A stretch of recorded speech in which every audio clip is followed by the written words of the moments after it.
Kama daktari, mara nyingi sana hisia wanakuja wale wapenzi au wachumba kwa ajili ya kucheki kipimo cha ukimwi tu kabla hawajaingia kwenye ndoa. Na mara nyingi huwaga najiuliza, hivi kwa nini unacheki kipimo cha ukimwi peke yake wakati kuna vipimo ambavyo ni vya muhimu mara 10 zaidi kuliko hata kipimo cha ukimwi? Yaani ninachomaanisha ni hivi, ni heri hata kama wasingalipima kipimo cha ukimwi, lakini sio kuto kupima au kuto kujua hali ya vipimo hivi 10 vya mwenzi wako. Aise, kama ni kijana wa kike au kijana wa kiume unakaribia kuingia kwenye ndoa hivi karibuni au una mpenzi, ni muhimu kufahamu vipimo hivi kabla hamjafikia hatua ya kuoana. Usije ukauziwa mbuzi kwenye gunia. Sasa ukicheki video hii ni ndefu kidogo kwa sababu nimejaribu kuchambua kwa kina na kuelezea kwa undani kabisa vipimo hivyo na umuhimu wake. Aise, kama unapenda zile video fupi fupi ambazo hazielezei vitu kwa kina, sijui nitakusaidiaje hapo, lakini nakuhakikishia hakuna ambaye ataangalia video hii mwanzo mpaka mwisho alafu baadaye anapokuja kuingia kwenye ndoa au kuwa na mpenzi wake kaja akajutia. Hapana, haiwezekani. Yes, Dr. Daniel here. Aise, kipimo cha kwanza ambacho naona ni cha muhimu kweli kweli kupima au kufahamu hali ya mwenza wako, hicho kipimo chake kiko vipi, ni kipimo cha homa ya ini. Hasa homa ya ini B au C kwa sababu zifuatazo. Cha kwanza, huu ni ugonjwa kwanza hauponi na wenyewe, ni kama ukimwi tu, ni kama hauponi. Na hata dawa zake pia ni hizo hizo kama za ukimwi tu.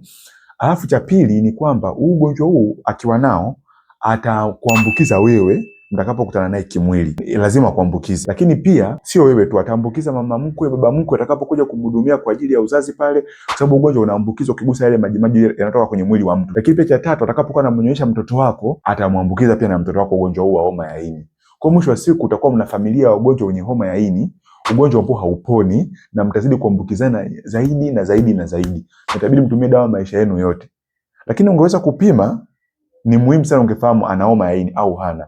Na kama hana, unachoma chanjo kabisa ya kuzuia hii homa ya ini isije ikaja ikaathiri familia yenu. Aisee, ni muhimu kweli kweli. Wagonjwa wangu wengi wenye homa ya ini, ninapopima mgonjwa mmoja, nikipima familia yake ile nyingine pia wa ndugu zake wengine wanao. Sasa wale ambao wanakaa naye karibu. Kipimo hichi ni 15,000, 10,000 hapo, na kinapatikana hospitali nyingi. Na kadri ugonjwa huu unavyozidi kuwatafuna, mwisho wa siku vile virusi vya homa ya ini vikishaingia kwenye damu, vitachoma maini na kuathiri maini, na maini yanaoza kabisa. Ini linakuwa linakufa kabisa kama ambavyo unaweza kuona hapa. Na ukitaka ufahamu kwa kina kuhusiana na ugonjwa huo wa homa ya ini, kuna video hii hapa ambayo nimeitengeneza pia kuzungumza kwa kina tu kuhusiana na homa ya ini. Hasa hiyo homa ya ini ambayo ni B, ambayo ndio hatari zaidi. Kipimo cha pili cha kupima ni kipimo cha kaswende. Aise, naomba nizungumze kwa makini. Nisikilize ili uweze kunielewa. Kila atakaposhika ujauzito, wale bakteria wa kaswende waga wanafanya mchakato fulani hivi kwenye mfuko wa uzazi, na zile mimba zote waga zinatoka. Kaswende huwa ina hatua 3. Na mara nyingi katika hatua ya kwanza kuna kidonda kinatokea katika sehemu za siri. Ila ubaya ni kwamba hichi kidonda huwa hakiumi. Baada ya muda mchache, wiki moja, wiki mbili, kile kidonda kinapotea chenyewe hata usipokitibu. Sasa wengine wakinywa tu dawa labda Ampiclox au dawa gani, akaona kimepotea na hisi amekitibu. Kumbe kimepona, kimepotea chenyewe. Baada ya hapo tunaingia katika hatua ya pili ambapo mwili unakuwa una mabaka kama unavyoweza kuona hapa. Unaona? Sasa mara nyingi watu kama hao wanatibiwa kama tetekuwanga. Alafu baada ya muda pia vile vidude vinapotea pia vinaondoka. Sasa tunapofika katika hatua ya 3, uaga hatua ya 3 inakaa muda mrefu. Inaweza kukaa miaka 3 mpaka miaka 15.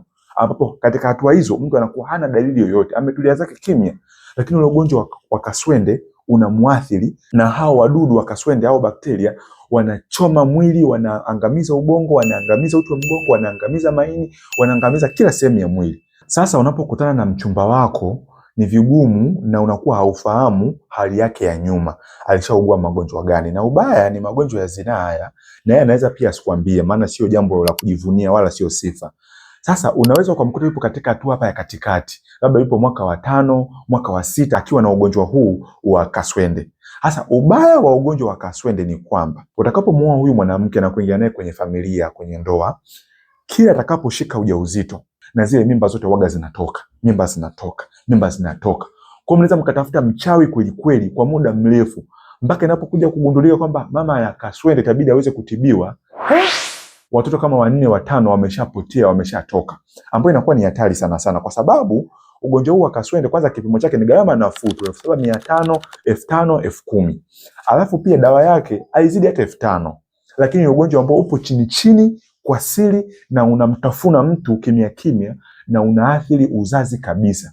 Kwa hiyo ni muhimu kufahamu mtu, je, ana kaswende au hana? Sasa hichi kipimo ni muhimu kupima mwanaume na mwanamke, kwa sababu mwanaume kama wewe ndio una ugonjwa huu na upo katika hatua ya katikati, hatua ya 3, hatua ya ukimya, unaweza kumwambukiza mke wako, na baada ya muda naye akaanza kupata ugonjwa na mkapitia changamoto ile ile. Lakini pia ugonjwa huu ni muhimu zaidi kucheki kwa mwanamke pia. Sawa, ili kuweza kuzuia changamoto za uzazi na mnapokuwa kujifungua kupata changamoto zaidi. Kipimo cha 3 cha umuhimu ni kuchunguza mbegu za kiume. Hasa nisikilize kwa makini. Mwanaume huwa ana maji anayoitoa anapokuwa anashiriki katika tendo la ndoa. Haya hapa. Lakini ndani ya yale maji huaga kuna viini ambavyo vile ndio vimbegu vyenyewe, sasa vinaitwa sperm. Hivi hapa hivi. Sasa ni kawaida mtu kuwa akatoa maji yale, lakini yale maji ukiyachunguza ndani kunakuwa hamna mbegu. Nao wanaume, nakwambia hivi kwa ukweli kabisa, siku hizi wako wengi. Simaanisha hapa nguvu za kiume, hapana. Namaanisha yale maji kutokuwa na mbegu ndani, ambao huwezi kufahamu kama hujafanya kipimo. Kwa kawaida ili ushike ujauzito ni lazima yai la mwanamke liungane na nini, na hii mbegu, ili kuweza kutengeneza nini, mtoto. Lakini pale ambapo mwanaume kwenye yale maji yake kutakuwa hakuna hizi mbegu, nakwambia hivi, itakuwa ni vigumu sana kwake yeye kuweza kukupatia mtoto, au wewe mwanaume kuweza kupata mtoto. Kwa hiyo ni muhimu kufanya hichi kipimo cha uchunguzi wa mbegu za kiume, kuangalia kuna mbegu nyingi kiasi gani. Kwa mfano, angalia kipimo cha huyu mtu. Ana mbegu ziko ngapi zimehesabiwa hapa? Milioni 12. Sasa hizi mbegu ziko chache. Mbegu itabidi ziwe nyingi kweli kweli. Ziweze kuwa zina umbo vizuri, ziweze kuwa zinatembea vizuri, ziweze kuwa na mkia ambao unafanya kazi vizuri. Sawa? Lakini zile mbegu zitakapokuwa chache kama milioni 12, milioni 2, milioni 3, zinakuwa ziko chache, na zinapoingia kwa mwanamke tu zinauliwa zote kabisa. Sawa? Angalia hichi kipimo cha pili. Hichi ndio kipimo sahihi kabisa. Unaona mbegu hapa zipo ngapi? Milioni nyingi kweli kweli. Lakini pia angalia mbegu zake zinatembea vizuri, zina ubora vizuri, ladha ya zile mbegu iko vizuri vile vile pia. Kwa hiyo huyu ana uwezo kupata mtoto. Lakini huyu ni vigumu. Hasa kwa nini nakwambia hivyo? Zamani ilikuwa mtu asipopata mtoto, changamoto zinaenda kwa nani? Kwa mwanamke. Lakini uchunguzi wa hivi karibuni unaonyesha kwamba hivi, kwenye familia kunapokuwa hakuna mtoto, mwanamke huenda akawa sababu kwa 35%. Lakini mwanaume naye pia hajabaki nyuma sana, na yeye anaweza kuwa chanzo cha kutokupata mtoto kwa zaidi ya 35%. Kwa hiyo sasa hivi usipopata mtoto kwenye familia, usihisi kwamba changamoto ni mwanamke. Hapana, changamoto pia anaweza kuwa nani? Mwanaume. Kwa hiyo ni muhimu kufanya kipimo hichi kuweza kuangalia mbegu za kiume zipo nyingi kiasi gani na zina ubora kiasi gani, ili kuweza kujua wewe mwanaume, je, unaweza kufanya mke wako akapata mtoto au hauwezi. Na kama hauwezi, kuna matibabu waga tunafanya kwa lengo la kuweza kufanya zile mbegu zile zianze kuzalishwa. Sawa? Jamani, nisikize kwa makini. Mwanaume anaweza akawa na nguvu za kiume dunia nzima, lakini maji yake anayotoa hayana watoto. Hii ni tofauti kabisa na nguvu za kiume. Na hiki kipimo gharama yake ni 35,000 hapo, 40,000, 50,000. Sehemu mbalimbali, hospitali zile kubwa kubwa wanafanya hiki kipimo. Aisee, ni kipimo cha muhimu kweli kweli. Mwanamke, hakikisha usiolewe na mwanaume kwanza mpaka afanye hiki kipimo, ili kama ana changamoto tuanze matibabu mapema. Lakini mwanaume pia ni muhimu pia na wewe kuweza kufahamu hali yako ya uzazi iko vipi. Usitembee tu kigizagiza. Kama umeweza kufika umbali wote ukitazama video hii, bila shaka unaendelea kujifunza kitu fulani. Kwa hiyo unaweza ukasubscribe, ukalike na kumtumia mtu video hii ambaye unadhani itaweza kumhusu zaidi. Lengo kubwa ni tuweze kujifunza pamoja pia. Sawa? Kwa subscribe, tuendelee na video yetu. Kitu cha 4 cha kuhakikisha unaweza kukifahamu kabla ya kwenda kwenye ndoa au na mpenzi wako. Hichi sio kipimo, lakini ni cha muhimu kweli kweli. Kuweza kufahamu historia ya familia yao, magonjwa gani ambayo yapo. Hasa nisikilize kwa makini. Hakuna mtu yeyote ambaye kwenye familia yake hakuna ugonjwa wa kurithi. Huyo mtu kama yupo duniani hayupo huyo mtu. Kila mtu kwenye familia yake kuna magonjwa ya kurithi.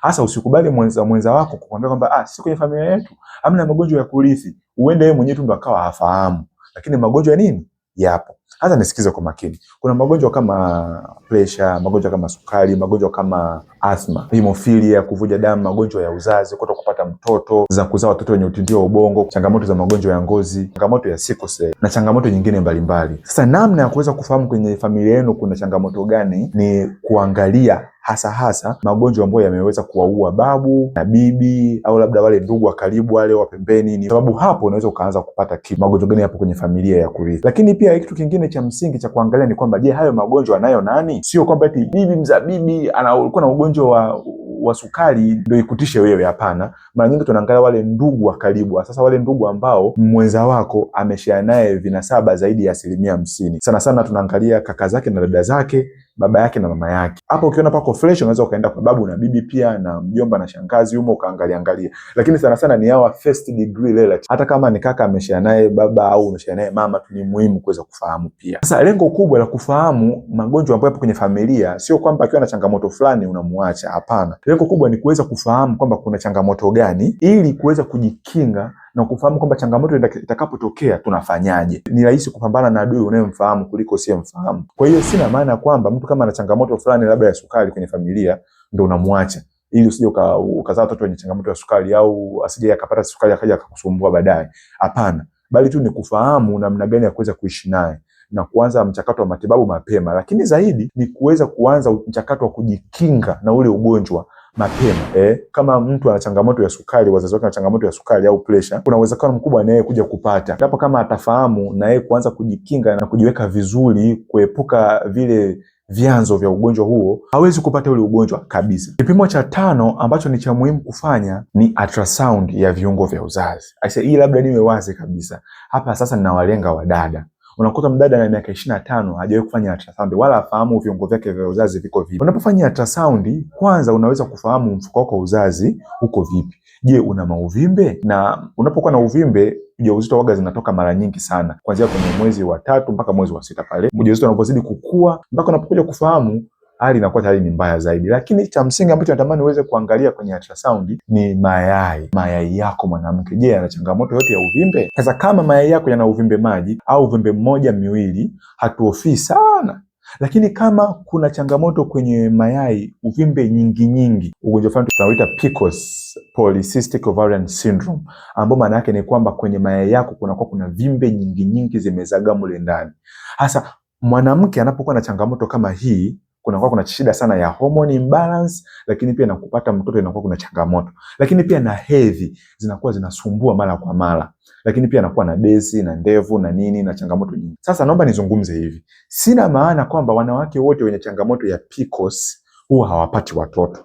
Hapana, ninafahamu wanawake wengi wenye changamoto hii ya PCOS ambao wana watoto, wengine mpaka wana mapacha. Lakini natamani niseme hivi kwa uwazi, mara nyingi kupata mtoto kwao waga kuna usumbufu, sio wazi kama wanawake wengine. Japo muda mwingine mtoto pia ni zawadi kutoka kwa Mungu. Lakini ninachomaanisha kufanya hapa ni kwamba hivi, ni heri kufanya kipimo cha ultrasound kufahamu hali yako ya mayai, hali yako ya mirija kama imeziba au haijaziba, na hali yako ya mfuko wa uzazi, ili kuweza kufahamu kama kuna changamoto yote mapema uanze kuitibu. Na kuna wale wanaume ambao wanatestigi kwamba mwanamke kuja anashika ujauzito au ashike kwanza kabla ya ndoa. Naona haina haja. Naona cha msingi ni kuweze kuangalia majibu yake ya ultrasound na mjadiliane wewe, yeye na daktari kama kuna changamoto yoyote. Sana sana mumuulize mfuko wa uzazi uko vizuri? Je, ndani ya mfuko wa uzazi kuna shida yoyote? Je, mayai yana uvimbe? Je, kuna changamoto yote kwenye mirija imeziba? Kuna maji kwenye mirija? Kama kote kuko safi, haina haja ya kutesti mitambo, kila kitu kiko safi kabisa, unaweza ukasonga mbele tu na kumuoa mwanamke, sawa? Lakini kama kuna changamoto, haina maana kwamba unamuacha. Na matibabu yanafanyika. Sana sana kama unampenda, kuna matibabu yanafanyika na mambo yote yanaweza kukaa vizuri kabisa. I say, mdada yote mwenye miaka kuanzia 25 ni muhimu kufanya ultrasound hata kama hauna shida yoyote.